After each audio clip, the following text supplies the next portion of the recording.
bracket. It'll fit on the 4.8, the 5.3, and the 6.0. The alternator bracket is the same on all these motors. So we're going to start off by taking off the protective top cover, the air intake, just to make it more accessible so you guys can see how this is done.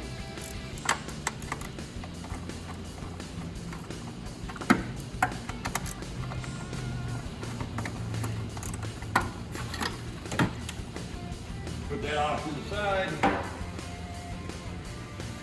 We're going to take the 8mm and get the air intake off, just so we can get to the tensioner.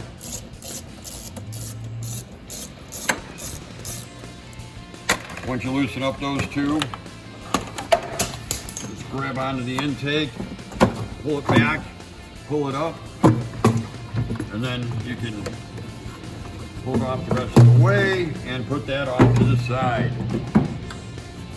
Now we have the tensioner, which is located right here in front of the fan shroud. We're going to go ahead, take a 15mm and loosen up the tension and pop the belt off.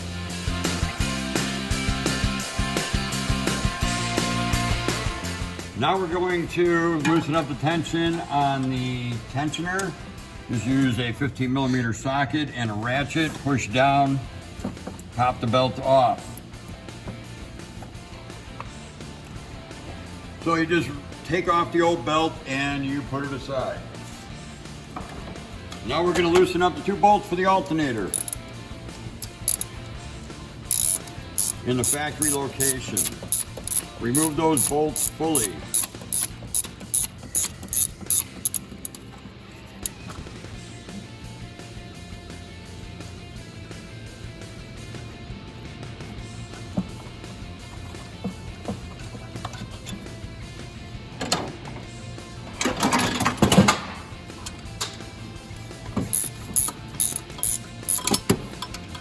And once we get these out, we're going to lift the alternator out of its current location and put it off to the side. You should always disconnect the battery before performing this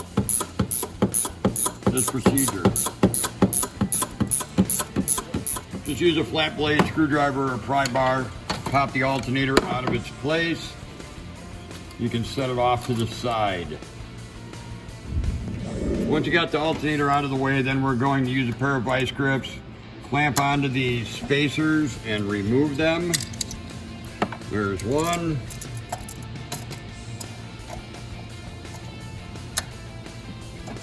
There's two. Real simple.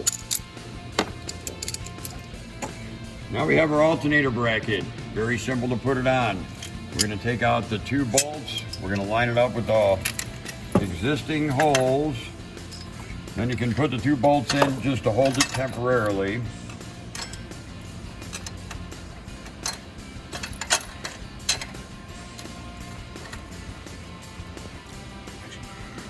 Then what we're going to do, we're going to take two of the hard washers that are supplied with the kit, put them over each bolt, and then we're going to place the alternator back in its home, with the washers being up against the back of the bracket. This may take a little bit of finagling because we're going to have to get the alternator in there and not drop the washers, but nothing difficult. Okay, now that we have the two washers back behind the front plate, in between the alternator and the front plate, now we're just going to tighten up the bolts. Do not over tighten and try to crank down on this. If you put too much on it, you can actually crack the factory alternator bracket.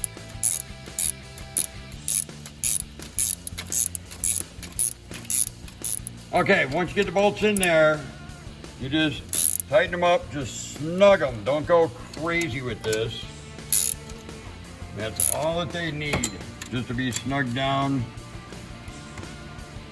Okay, now that we have the original alternator back on and snugged down, now we're going to put the secondary alternator in here.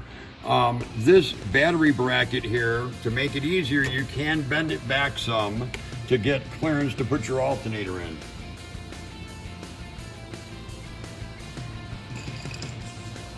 So here we got the new alternator.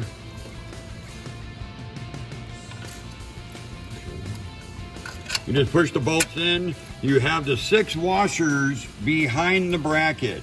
That's what ensures that it's going to line up with the belt. Then we just put our nuts on the back and then tighten.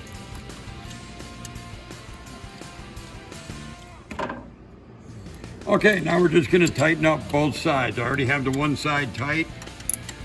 Now we're just going to tighten this down. Now on this side, you would typically put an additional ground wire to the back of the alternator and then over to your battery. But since this video is just for installation, we're not going to do that right now. Tighten that one down.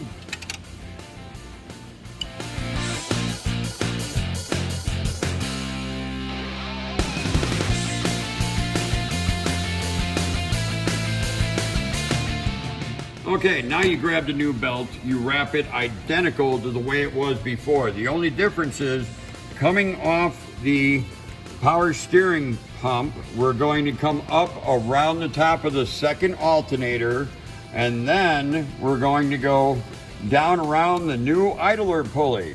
So you just got to take the tension off it and get it wrapped underneath. Then let the tensioner go.